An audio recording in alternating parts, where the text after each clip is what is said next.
ado, I'm going to dive in. Apologies for this view, but I am going to make it so that I can see it and you all can see it better, make it bigger. Okay, so in any case, I'm very happy to be here with you today. My name is Christine Balzano. I have been in the MBA admission space for a really long time. Dare I admit how old I am? My entire career has been in university admissions. I started in college admissions more years ago than I'm probably willing to admit, and have been in the MBA admissions space for over 20 years, both on the school side and on the coaching side. So for many, many years with Chicago Booth, in fact, before it was called Chicago Booth. And then when my family moved to London, continued with Booth, but not on the admissions side, working with our career services team for our executive MBA program. So in the US side, I was full-time admissions. On the UK side, I was career services side for MBA students, and then eventually moved over to London Business School on a contract with them, working with their admissions process, reading applications, all of the parts of being a recruiter for about 6.5, 6-ish years. And then, during that time, I took on private admissions consulting. And I can tell you sort of a little bit more about that as we go on. And then have been doing that alongside for the last 5 years, doing some what's the word I'm looking for? Contract work for my time at Yale. So you've probably all seen my sort of profile. Maybe you've clicked on my link and you've had a chance to sort of jump into, knowing a little bit about me. I'm not going to spend a ton of time sort of telling you about me because I want to use this time to allow you to just sort of have your questions answered and dive in. So just wanted to make sure everybody was in. Looks like we have about 25 people, so that's great. Great turnout as far as I'm concerned. If anybody wants to drop a message in the chat while I'm chatting for these first few minutes, I won't be able to see them straight away, but I will jump back and turn off the presentation and then go back to it at the end to put up any contact information. So, okay, so here we are. We're going to have, that was me doing a quick welcome. We're going to kind of hit just a few highlights about sort of what we need to think about as we're considering business school admissions. Don't forget to shine, some common pitfalls, things that are always a good idea, and then leave you room for question and answer of things you've always wanted to ask. So this is me, as I mentioned, over 20 years doing this. I'm the only MBA consultant out there who's worked for 3 elite MBA programs, Chicago Booth, Business School, and Yale. I currently still am on a contract with Yale, reading applications, vacillates from year to year depending on their needs and whose position might need covering or how much help they need reading. It is my great pleasure to be on their staff. They're lovely people. So I'm in a very fortunate position to be able to do that. That said, I never work with candidates applying to Yale because it is a conflict. So I can certainly tell you all the lovely things about Yale that they would if you were at an event, but I don't work with clients who are applying to Yale because of the unique situation I'm in. So, and as I mentioned, I was at Chicago Booth, London Business School, and I have had my own admissions consulting business for a really long time. Dare I say how long it is? So anyhow, that's a bit about me. Okay, so don't forget to shine. We're going to sort of cover a few hot, quick things, and then I really want to give you a chance to ask questions. So hopefully this will be, more of what you are hoping for, but apologies because I have to keep flipping back to let people in the room. Started at the beginning. So the most important thing you need to think about is to start early. And by that, I mean, regardless of when you think you might go to business school, start earlier than you think you ever might want to be considering business school. If you are an undergraduate student, if you are still sort of at the very beginning stages of your career, if there's any chance you might want to be going to business school down the road, start early. And by that, I mean, start talking to people, start considering what schools are out there, start doing your research, and please, please, please think about your testing well ahead of time. It is the key piece to the equation that often holds people back from, being able to submit their application at a certain round. And it's really nice to sort of get that done and out of the way. Business schools now take in addition to the GMAT, the GRE, and many business schools still take or will take the executive assessment. And I can talk more about that as well. But start early, start talking to people, start thinking about it. Think about taking those tests when you're fresh and getting the help that you need to, sort of do all that you need to do to, even if you think about it later down the road, to be at a place that allows you to um, uh, be ready to apply at a moment's notice kind of thing. Not that you're going to be that quick, but that the test is not holding you back. Number two, prepare. So we'll talk about this in questions as well, because I really want to know what pressing things you want to know. But over my many years of doing this, being prepared for this process is, the most challenging piece of the equation, and something people don't often think about as being something they really have to, plan for.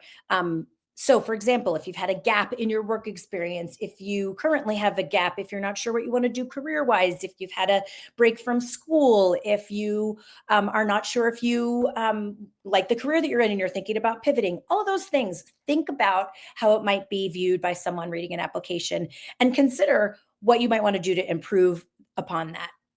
We'll talk more about it as you have questions.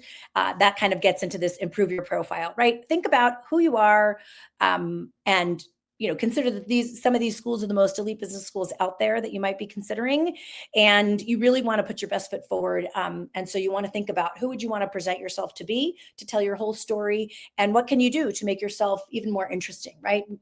Have you invested time in your community? Have you invested time, mentoring and coaching people within your organization or student groups, or depending on what stage you're at.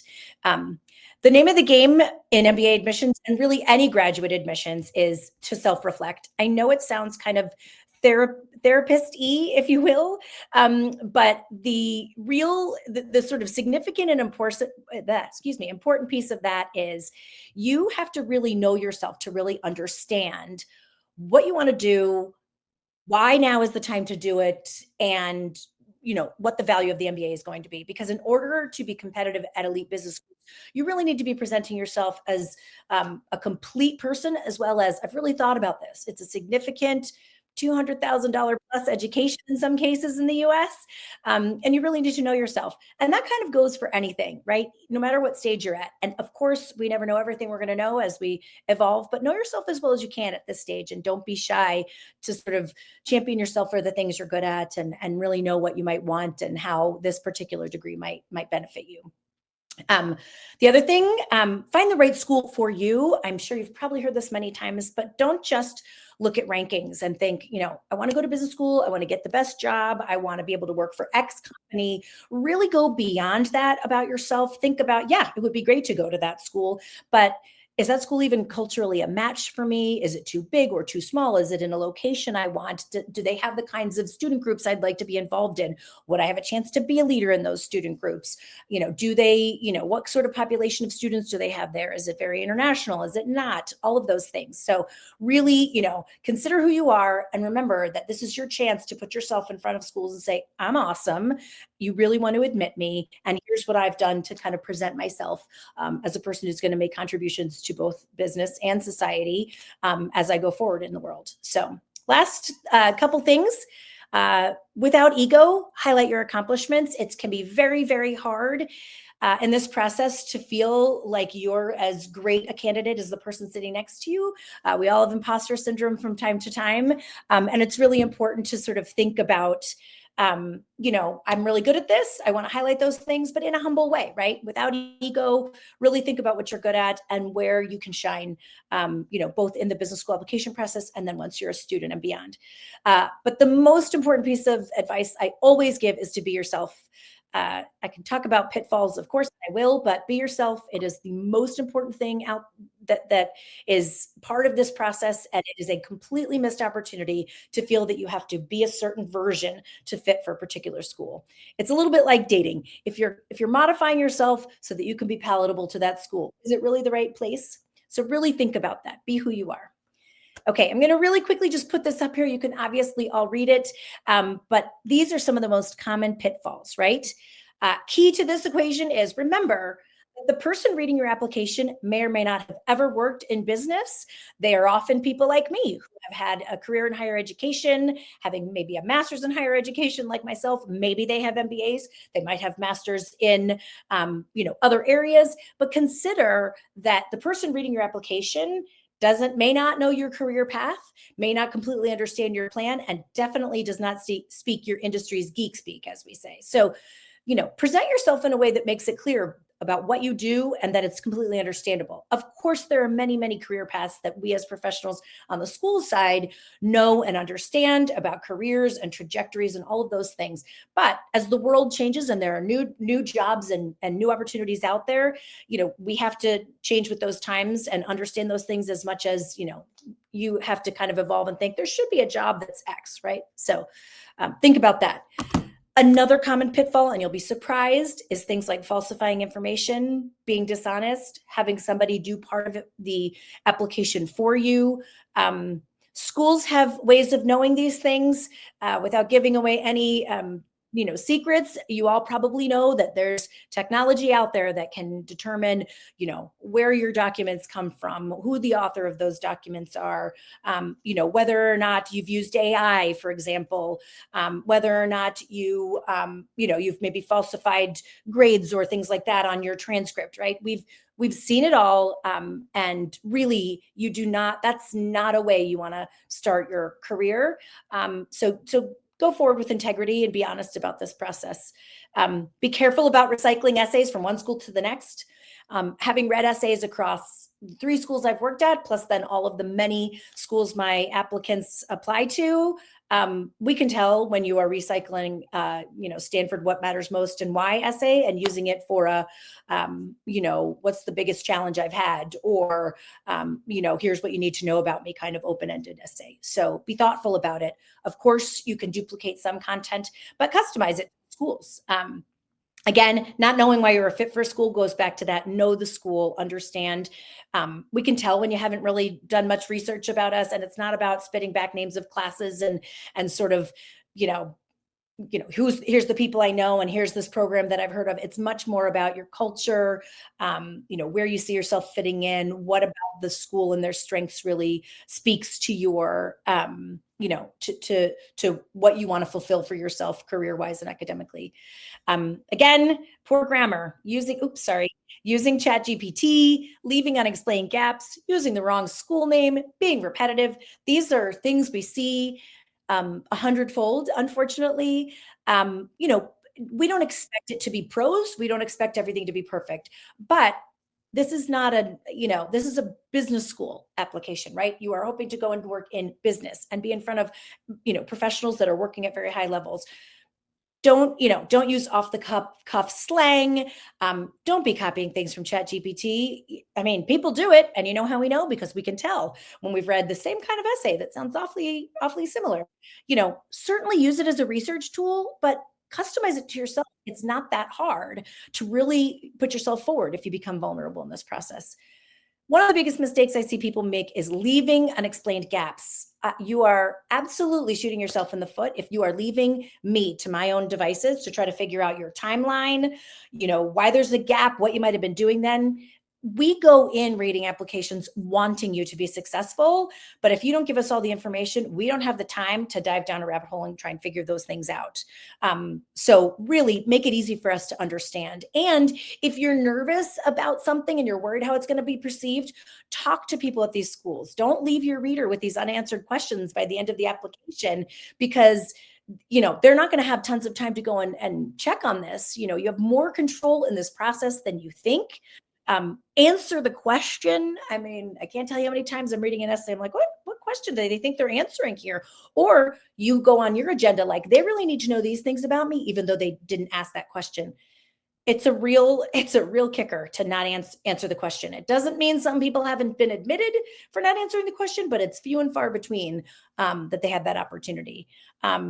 And really don't underestimate the power of a well thought out strategy with your applications. Do I know the schools? Have I thought about my fit with them? Am I clear about how I'm articulating my path, my plan, how I see the MBA fitting in? Give yourself the best possible odds to do well in this process. Prepare ahead. We're coming up against round one deadlines in the beginning, roughly the beginning to middle of September. And, you really need to sort of think about, how can I be successful in this process? So give yourself time and realize that time is different for everybody, right? Last few things. What do you want schools to know about you? How can you share it with them? Take the time to brainstorm, put those things aside, and then think, okay, do the questions that they're asking on the application allow me to share these things about myself? And I think one of the most common pitfalls and misperceptions about this process is that we have some idea on the school side that you have to fit into this model or look like a certain thing on paper. You have more control in this process than you think. We really want to understand who you are. Tell us who you are. Market yourself to us. Really help us understand where you're going to contribute, how you're going to fit into the community. And don't be afraid to ask for help, whether that's through a consultant like myself, peers who have maybe gone to school that you're working with that are now, ahead of you, classmates who might read your essays if you're, still an undergrad. Call the schools. I have a very good friend and colleague that always says, we're not monsters. We do this for a living because we like people. So call us, email us, ask us the questions. We really want to help you in this process. We are not out to be horrible about this. Unfortunately, there will be people that are not admitted because there's just so many spaces, but we want to try to help you be successful if we think there's an opportunity. Last couple things, and then I'll open it to question. It's always a good idea, like I mentioned, to get your testing out of the way early. Clean up your social media accounts, whether that's, Instagram or Facebook or whatever platforms you're using, Snapchat, LinkedIn, especially. Make sure your dates align. Make sure your career path aligns, on your LinkedIn as it is in your resume. We do check those things. Sometimes we're like, I don't really understand the path. I need to, this needs to make sense. We look at those things, clean those things up. This is your, as much like you're going for a job interview. And as my kid's pediatrician says, if you don't want me to see it on a billboard on, outside my office as I'm going to work, then don't put it out there and make it accessible. Tighten it up, clean it up, be yourself, but, be aware that we might see those things and be comfortable with that. Speak to your recommenders early. Go to things like information, campus visits, office hours, not because you're checking a box so they can see that you've shown interest, but because you will learn from them. It is a common misconception that you need to be at X number of events to be viewed as a candidate who is more compelling than another. Many schools will consider, have they been able to come? Have they engaged with us? Yeah, they really seem to like us, but it's unfair to really use that in the evaluation process because there are loads of you that will be coming from far away that are nowhere capable of being able to visit these schools in advance before you're applying. So it's an unfair playing field. Do it because it's valuable to the process to make your application better, not because you think it's going to up your chances. Don't wait for the last minute to fill out the application form. It is the sleeper part of the application where everyone's like, I'll just dive in there and start filling it out. There's always hidden little short answers or things where you're like, oh, I really want to think about that. Give yourself the time to do that. Check for the school name accuracy many, many times. I can't wait to go to Wharton when I'm reading a Stanford application. Not a good thing. Use your spell check. And like I said, be yourself, be honest. We want nothing more than individual people who are coming to bounce ideas off of each other and are sharing their passions and interests with one another as a way to bring each other to the next level, both personally and professionally. And also, the last but not least, have a bit of an elevator pitch ready. At any moment, you should be able, as you're going into this process, to say, I'm applying to business school because I want to do X. I've gained these things from what I've done so far. And now I see that business school is the conduit to get me to this next thing I want to do. And that pie in the sky thing that I know will really require this. You want to be able to say that. And if you're not there yet, take the time, look at career pathways, talk to people, talk to a career coach, find one on Leland that might, be able to be just a more broad career coach that can talk to you about different pathways. Use those opportunities to grow and engage with yourself in this process. Okay, that's a lot of me talking. I want to give you time for question and answer. And I have heard the things popping up, so I'm going to escape out of this for a minute and stop my screen sharing so that I can go back and give you my full attention. I'll go back at the very end to be able to show you like my contact details and my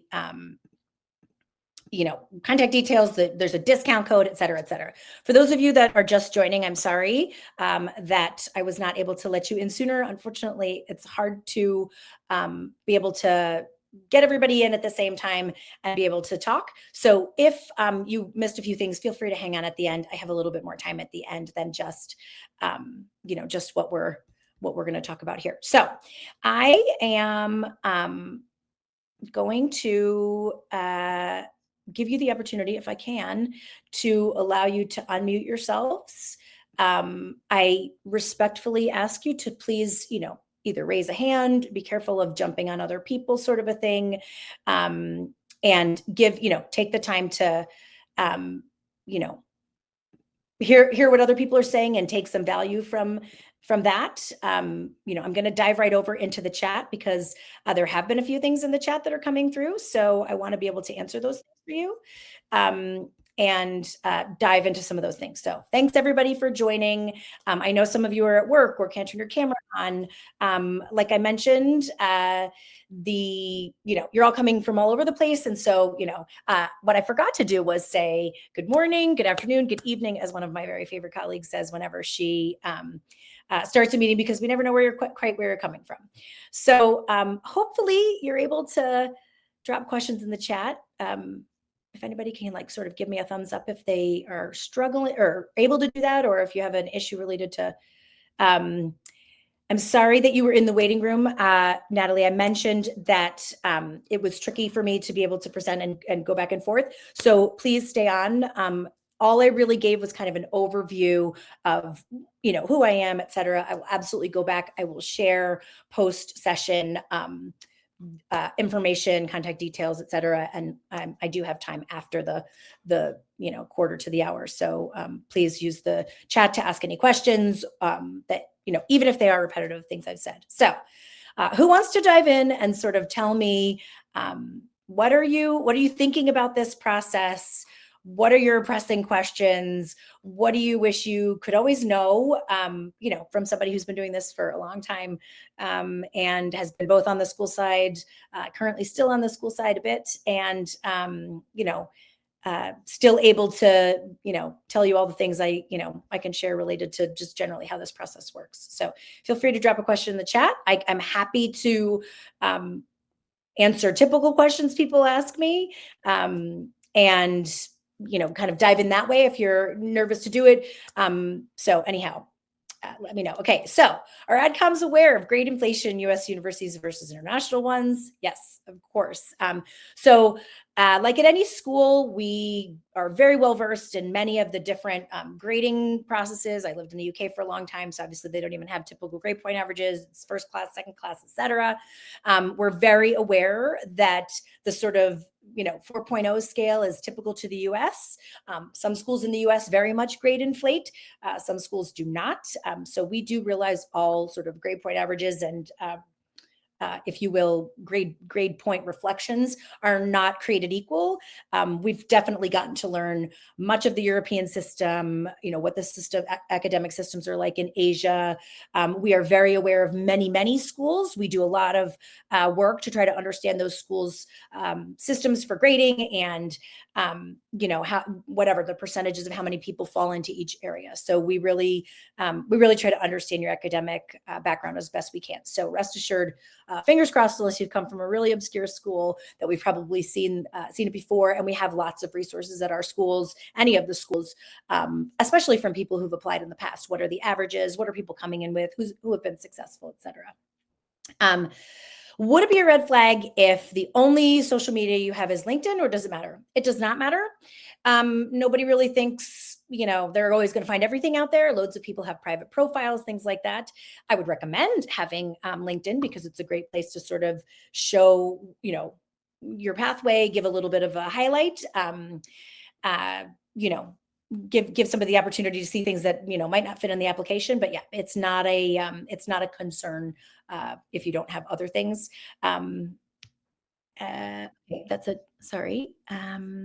Let's see. How would you recommend making your profile more competitive if you are applying as a deferred applicant? Okay, so it's quite common to consider applying to business school right as you're coming out of undergrad. Some schools will do like a 2+2, where you're applying right as you're graduating and or at the end of your schooling, and you're going to start at a program, or sorry, you're going to start in a job for 2 years and then come back to the school 2 years later. Other schools do where you start with them, you take a break, you come back. Each model is a little bit different. It's sort of like an early career pathway. You have to be super shiny to be successful in that process, because the real benefit to classmates that are there already, doing MBAs, who have worked, on average, sort of 4 to 5 years, for them and for you, is that you have a similar mindset of where we want to go, where we can intellectually stimulate one another, and where we can provide value to one another. So you have to be super shiny in that. You have to have thought about your career path. You have to, be on a pathway that's not just I fell into this. It has to be very intentional. You have to be able to, demonstrate that the career path and plan that you're heading towards has been something you've really thought through. You understand what, the pathway might be. You understand it might open other opportunities. And in terms of academics, you really need to be top scoring, top grades. Have people gotten in with less than sort of the shiniest? Of course, but it's because they have a really robust story. Maybe they've started a business, or maybe they've been doing really interesting research, or maybe they started a nonprofit, or maybe they were a leader on their campus. So really, to sort of make yourself more competitive, is think about, how would I, as if let's say it's a 2+2, you're going to work for 2 years, you're coming into the program. How am I going to provide value to the person who's managed 5 people and is 6 years into their career, right? What am I going to bring to the table? Think about your development to this point and what you can do to sort of develop yourself further, to make yourself comfortable in that sort of setting with people who might have similar years of experience to you, but most will have, closer to 5 years of experience. And this is, talking about full-time MBA programs, of course. How would admissions view a candidate who has a low GPA due to starting off as pre-med, then changing, work for 4 years in corporate, et cetera, et cetera? Not uncommon. Many people go down the science path thinking, I think I want to be a doctor, whatever, work in the health sciences. It's tough to be a doctor, and maybe you really like sciences, but you're just not cut out for all of the grueling and whatever, and it didn't work out for whatever reason. It's completely fine. Like I've said many times to people over the years, we want to know you and your story. If that's your story, make sure I understand it. It was a bumpy start. I thought I wanted to do medicine. I learned loads from that, but I learned I didn't want to do it. And I've pivoted, and my grades have gotten better. I've begun this pathway in whatever area of corporate, excuse me. I've gained this leadership. I've, got a better understanding of what I want to do. And with the balance of a good GRE score, as you mentioned here, it gives us a sense of, you can handle the academic rigor. One of the key questions I always get is, is there a certain GPA cutoff and or test score cutoff? There is not. Schools definitely are looking at what their averages have been in the past, and especially averages by geography or, part of the world, that sort of thing, and hoping to keep those things, because we want to have as competitive a student body. But our averages are based on who applies at the time, and we don't know what that is until we're sitting reading them, right? So yes, a good GRE or GMAT score is going to take you further, because we're going to say, okay, they can handle it. Now what's behind the curtain? And things like having a higher score when you have a lower grade point average, or lower, some blips in your academic experience, those things help to balance out, and keep us, not worried about, can they handle the work? Another thing you can always consider doing is, are there classes you can take to prove to me that you can handle it, right? Again, my comment earlier about thinking ahead, don't wait till the last minute, do the things you can do to prepare, start early. Maybe you're taking a class at your local university, and you're taking an accounting class because you were a biology major. And maybe you're taking a stats class, or maybe you're taking an econ class, right? That is going to help demonstrate to me that you can handle classes in that area, along with a nice, strong GRE, and it helps to really balance out the academic profile. I always get asked about difference between applying round 1, round 2, or later. The most important thing you can take away from this conversation, and I know every school says this, and trust me, I've heard it from the sort of other side, is apply when you are most ready. There is no such thing as you applied in round one, you have better chances, except in the case of maybe waiting to round three to the last minute. And I'll get into that in a minute because we don't know what else the applicant pool is going to look like out there. We don't know who's going to end up applying. We're forecasting based on models of, what years past have shown us at each of our individual schools. So we're looking at you. Have you put your best foot forward in the application? So if you put an application together in round one because you want to get out in front of us, but everything is not as great as it can be to demonstrate who you are, you're not putting your best foot forward, right? If the score is not where you can get it, keep working. Get that score to where it needs to be and put your best application in the second round. The majority of business school classes are made up of people who have applied in the second round. It is typically the bigger round, with the exception of probably Harvard because they only have 2 rounds. So maybe it's probably a little bit more balanced there. But everybody else who has 3 rounds, it's much more skewed to round 2 than round 1 and much lesser so in round 3. And of course, the landscape of what's going on in the world, trust me, I'm not unaware of what's going on in the world related to what it looks like to be applying and what it looks like to be, getting yourself ready for business school. Considering coming to the US for business school is a challenge. And so it might take longer to get everything together. We really want to understand, that you've had the process to do that and that you're being thoughtful about the process. Okay, we still have more time. I'm just doing a quick time check. How does AdCom view freelance work experience? It's a great question, Catherine. It really just depends. So for example, if let's say you're a younger candidate, you've maybe just graduated university and you're working in a certain, pathway and you're doing freelance work, whether it's, helping a friend start their business or, you're interested in, let's say, taking on a finance role, but the job you're doing doesn't include that and you're doing freelance work in that area. Those kinds of things can help to add color to the story. If the only work you have is freelance, that's okay too, as long as it's clear to us the time commitment you're having, that you can show the impact that you've had of the work that you've done. The name of the game with an MBA resume is show us the demonstrated impact of the work that you've not done, not just a laundry list of here's the skills I have. It's much more important to see, sort of where you've been able to contribute and have some solid outcomes. So freelance work in and of itself can be fine. It just a little bit depends on the circumstances around that. And again, you take control of your narrative and make sure it makes sense to me why you've done it, why it's been important to you, why it's been the path you've chosen over something else, perhaps. And if it makes sense to you and it's important to you, if I can understand that, that's what I need to know. I'm not looking for a certain pathway to, that you should be going down or certain job that you need to have. Okay, Lucas, I'm an MBB consultant. Get your first promotion in December. I know it's generally recommended to apply in round 1, especially if I'm from an overrepresented background. I feel I would be more comfortable applying in round 2 after getting that promotion. What would be your recommendation? Okay, this is actually an add-on kind of to the other question and a great point, okay? There is a lot of conversation out there at the MBBs, the banks, the sort of places where many people have gone to business school over years, the sort of, if you will, traditional pipeline. There are not a limited number of spaces for any particular career pathway or geography. Do we want the entire class to be consultants or bankers or marketers or supply chain? No. The benefit of your MBA experience is because of the diversity of your classmates, both career-wise, culturally, et cetera. But you want to be thoughtful about, can I put my best foot forward? So if you are a great MBB candidate and you're going to go ahead in the first round because you feel like you want to be out in front because there's other people applying that are other MBBs and you're worried they're not going to pick you as one of them, if your application doesn't feel ready and able to shine in the way it needs to, you're probably not going to be chosen anyway, because if you feel more comfortable applying in round 2, there's a reason for that, right? The promotion is going to look shinier. Maybe you have more experience on more diverse projects. Maybe you're taking on more things in the community. Maybe you need time to get your score going.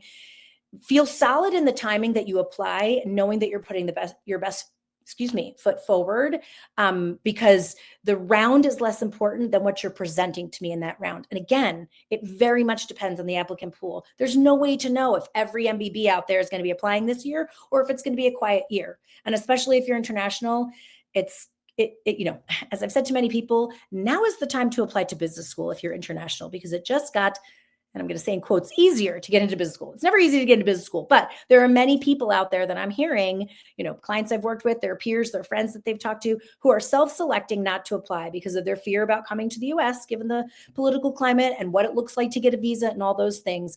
But if you're like, I want to go, now might be the time, because if you can have everything together and present yourself well, then you're giving yourself the best opportunity to put yourself out there. And perhaps this is a year where there are less applicants. In my experience, having done this since, dare I say, the early 2000s, very early 2000s, there is always sort of a knock-on effect the year after when the economy has bumped or there's been some issue like the pandemic, for example. It's not the immediate application year after, but it's usually the second year. So it can be very, can be very advantageous to sort of think ahead and think, I'm ready. I don't want to wait. If I wait, I could be lumped with all the people who are already planning to apply that next time. So consider that as part of the process. Will AdComs not value classes taken at a community college the same way they value classes at a four-year university? I'm asking because I want to take some classes. Absolutely not. If you did well in those classes, research shows us that how you've done in those classes and what the class is far more important than the place you took it or the pedigree of your university. So yes, we want to see that you're challenging yourself, but many people cannot afford to go to a four-year school. Many people are taking things in addition. Maybe you've taken dual credit, all of those things. We absolutely see those things as valuable. It is not looked down upon. It's absolutely part of the whole story and important for us to understand why you did it too, right? Maybe it's because you didn't have any money, or maybe, you're somebody, parent lost a job or something and couldn't afford your college tuition and you had to go to community college instead. Tell us those things. Really don't leave us to our own devices to fill in the gaps, because inevitably we've got plenty of other people that have filled in the gaps for us, and we don't want to make guesses that are not there. We don't want to create a narrative that's not there. I'm still paying off my undergrad loans, so my school won't release the official transcript yet. I do have my diploma. Would that work for now, or is there an alternative I could provide? I'd have to know a little bit more, Sarah. That's not usually the case in the US. I'm guessing it's maybe international.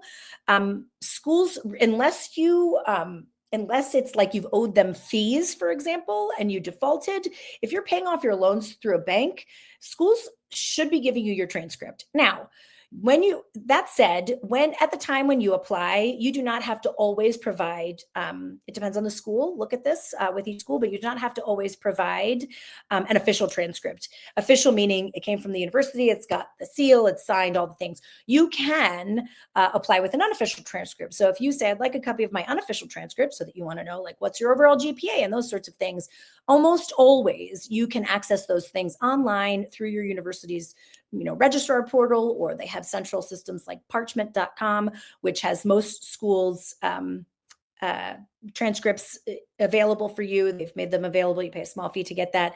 They really shouldn't be withholding your transcript for payment unless it's like school fees or you didn't return library books or something like that, in which case I'd say wrap that up as best you can. But if you're paying loans back, hopefully you can get access to those things. Often when we have people have issues like that, it's, again, go back to what I said, if you were able to be there in the very beginning, don't hesitate to call schools, email schools, say, I've got this issue. They're not willing to release this. I do have all of my own grade reports. I can send screenshots of all those things.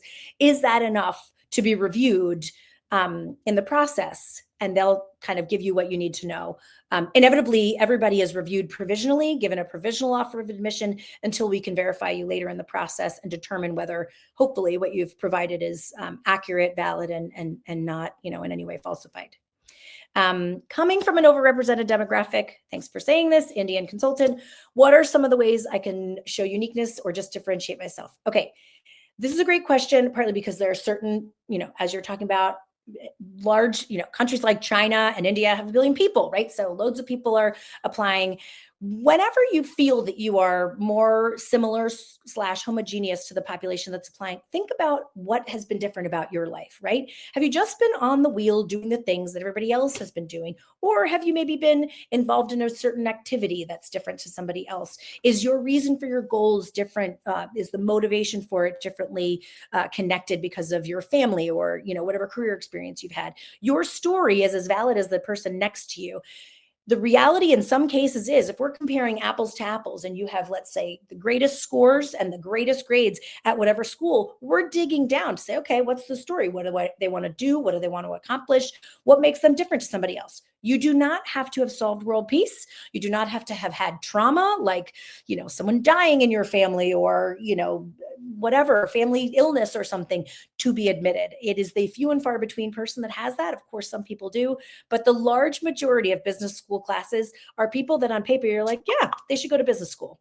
So, um, just kind of keep that in mind when you're applying and go back to the notion of be yourself. Present yourself in the best way you know how to get somebody to be like, I want to have that person in my class. They're going to, start engaging conversation. They're going to, challenge me to think differently. They're going to bring a different perspective. And hopefully that will help you kind of get over the hump of being quote unquote too common. I'm going to try to get through as many questions as I can. You guys have great questions coming in.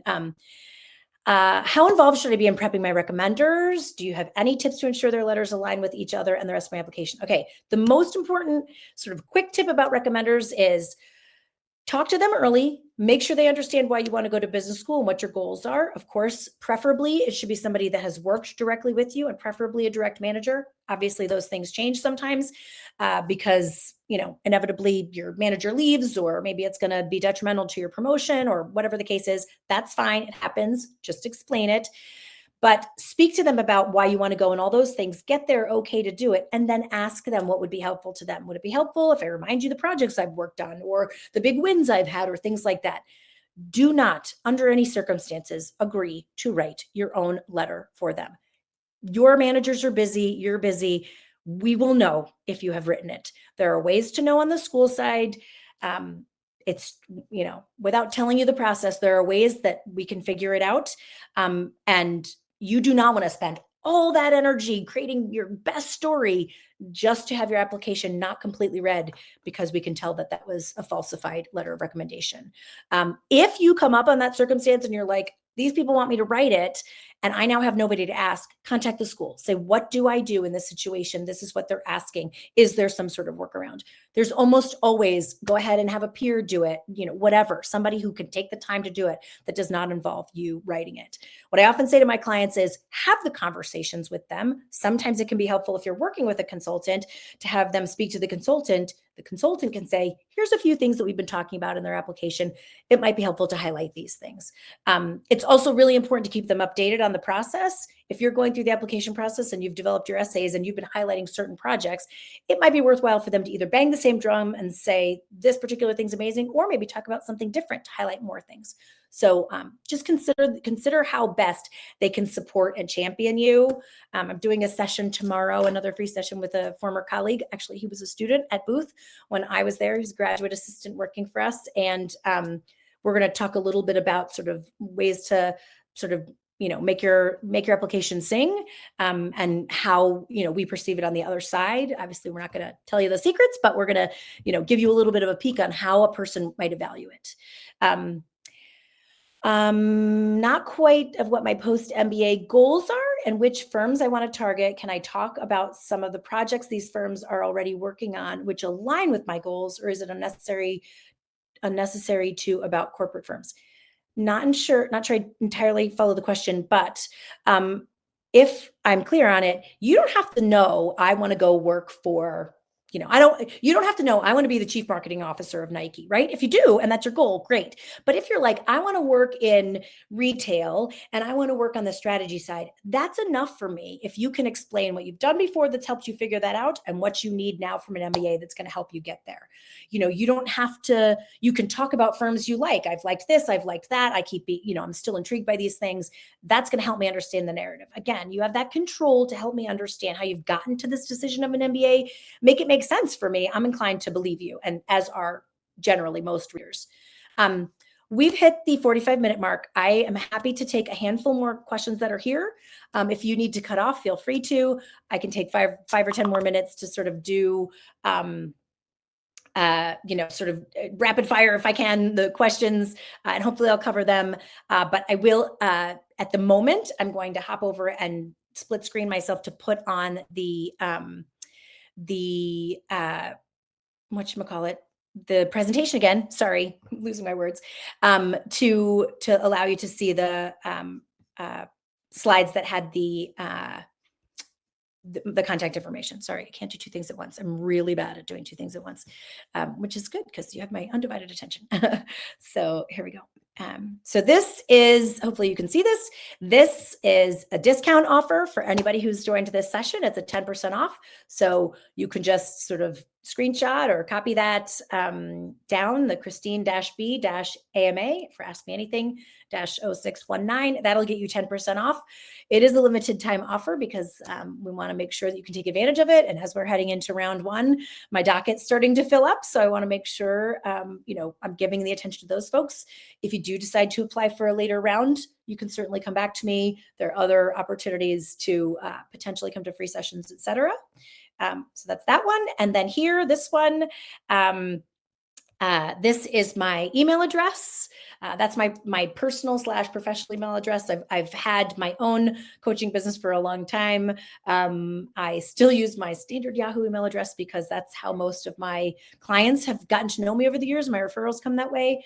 There's my LinkedIn profile if you need it. You can also, of course, find me on Leland's platform, but all those links are there. I'm happy to put this back up again. At the very end of finishing up these last questions, so that you, so that if you missed that, then you have a chance to, you have a chance to copy that down. Okay, I'm going to grab just a handful of other questions here. How personal is too personal when talking about unique circumstances, using the optional essay to explain bad grades, etc.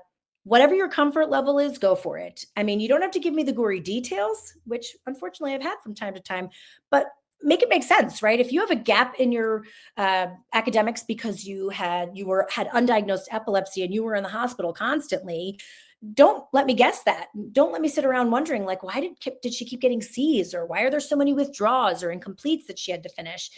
Help me understand it, right? If you, if suddenly, unfortunately, there are people that have suddenly had experiences with family losing jobs, not able to pay for school.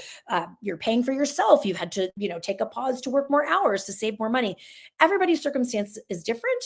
If you are wondering if it's too personal, you can always check with the business school and say, I've had this thing. Is this too personal to go into? Do you want to know that depth?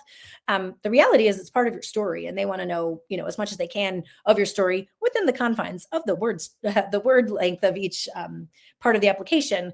But they want to hear it. They want to understand who you are and all the context. As we say, they want to understand the person behind the curtain, if you pull back the curtain, and understand the distance traveled to getting where you are now and where you want to go. Because sometimes you'll look at a resume and it looks nice and shiny, but you have no idea that person on that piece of paper where everything looks nice and polished is a first-generation college student who grew up in poverty, whose parents, whatever, only one parent was in the household, something like that. Would you say MBAs that are ex-US will become more competitive as a result of many international candidates staying away from US MBAs? It's interesting. From my experience doing this for a really long time, the value of the MBA is as sort of significant as the market, right? So if companies are valuing the knowledge you have and they're able to engage with the other people that have gone to your school, and they see that your school has provided really great training ground for you to provide and contribute value, then your MBA is a value despite whatever name it has, right?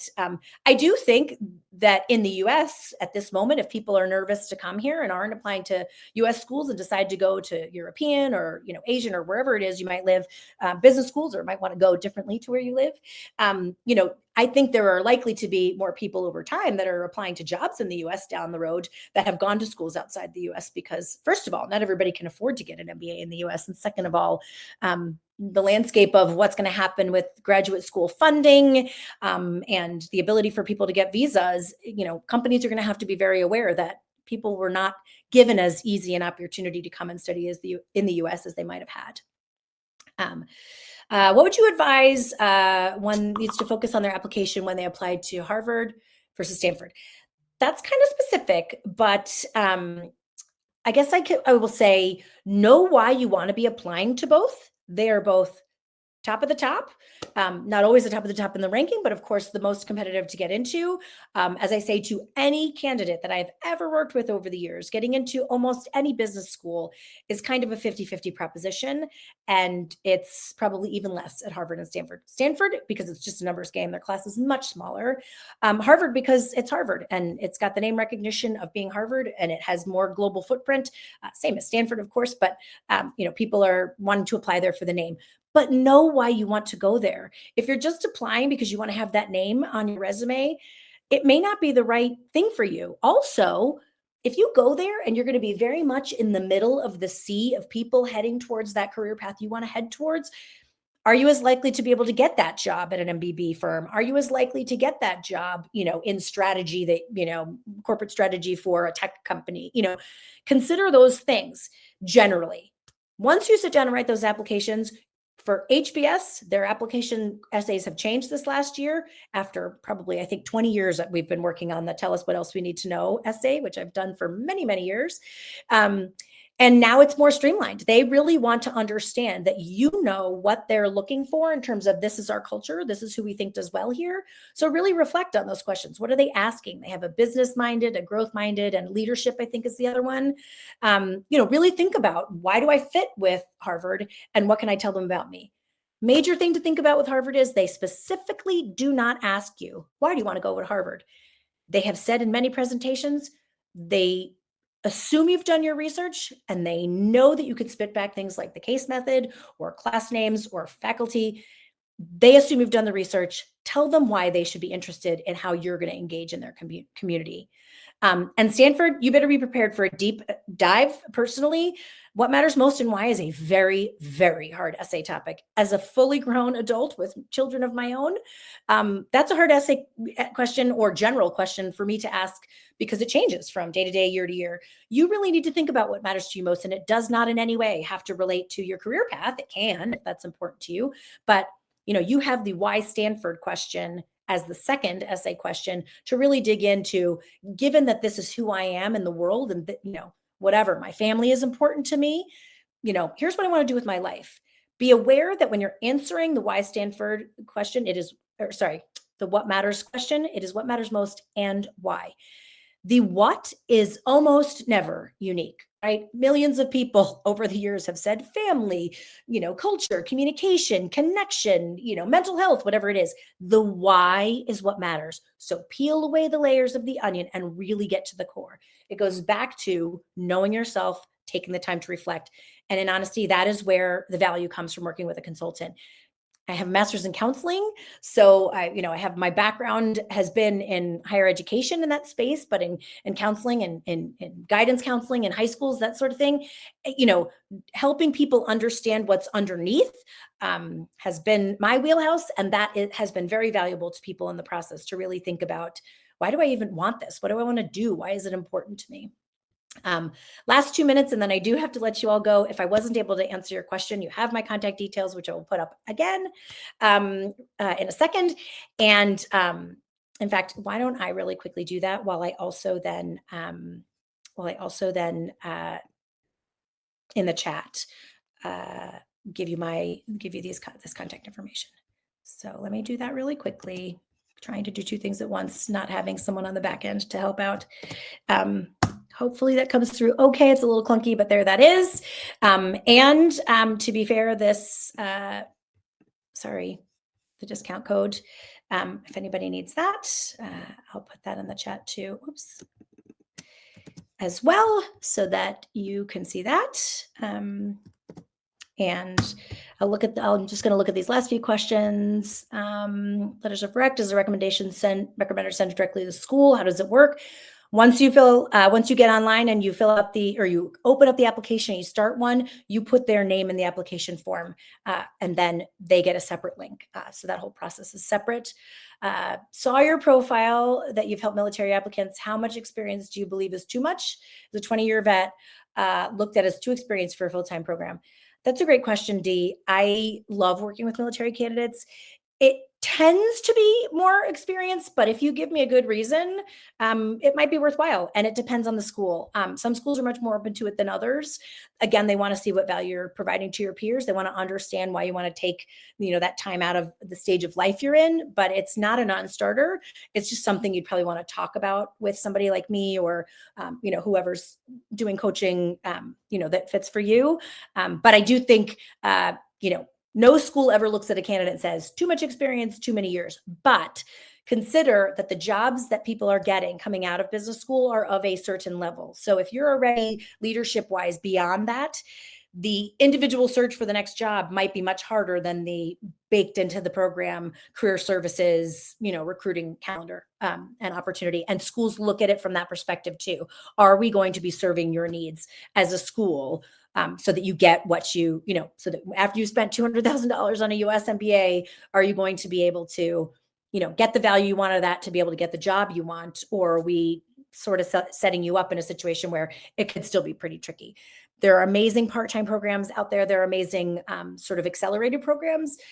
There's the MSX program at Stanford. There are other programs of a similar nature at many of the schools. The executive MBA is a great option. It does require that you're working, but you're getting the same academic experience as full-time students, same faculty, same resources. You have to be working, so it's a little bit more of a time challenge, but I've worked on the MBA side, on and off for different schools over the years, and great opportunities there. And, out in the world, you've gotten an MBA from X. No one has any idea what delivery system it was. And that network is the whole network, right? Whatever that university is. Where the application is best to work in official courses. Oh, things like Coursera. So some schools will let you upload a transcript to their portal. As if it's like a typical university. Others, you might have to send it in separately. It's kind of specific to each school. I would just check and see sort of what they, what each school has that's different to the other in terms of their back process. There's a program called Slate, a tool called Slate that many schools use as their application system. There's another, Salesforce has another platform that universities use. So they can be customized for each school, but some of the processes will be the same because they're based off the same sort of basic structural platform. Okay. So I think I've tried to hit as many as I can. Some of you have hung on. Thank you for staying. I really hope it was helpful. I would love to have individual conversations. I do offer sort of 15-minute get to know me if you want to sort of ask me more questions or understand how I work. I have loved doing this work ever since I started it. It's all about getting to know people personally, understanding what makes them tick, and really championing your story. I'm a first-generation college student. I didn't even know what an MBA was when my husband wanted to apply for one. And here I've been advising people on getting MBAs for over 20 years. So I really love the story part of the process. So if you think it could be a fit, come back to me anytime. If you have additional questions, I have some of that contact information that might be worthwhile to reach out. And like I said, there's that 10% discount. So take advantage of that on either a package or hourly, whatever you think might be a good fit for you. And if you have any questions about how those packages or what we offer at Leland work, just please let me know. And anybody who unfortunately missed out on the first sort of 10 minutes while I was kind of going over things, 10, 15 minutes, however long that took, please hang on if there's any last question I didn't address. But otherwise, thank you so much for joining. It was great to see all of you. I'll hang for 1 or 2 more minutes in case there's one personal thing that you sort of missed in the process. But otherwise, everybody asked great questions, and I was really glad to have you here. Thanks so much.